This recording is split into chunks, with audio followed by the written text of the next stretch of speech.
Jedná sa o 10. ročník medziuniverzitných závodov v slalome na kánoe. Tento ročník organizujeme už tretí rok v spolupráci s katedrou telesnej výchovy. Organizuje sa to v rámci Nitrianskych univerzitných dní.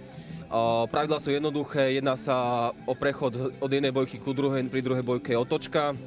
Vrátia sa späť, kto vlastne zo súťažnej dvojice príde prvý, ten vyhráva. Takže úplne jednoduché klasické pravidlá.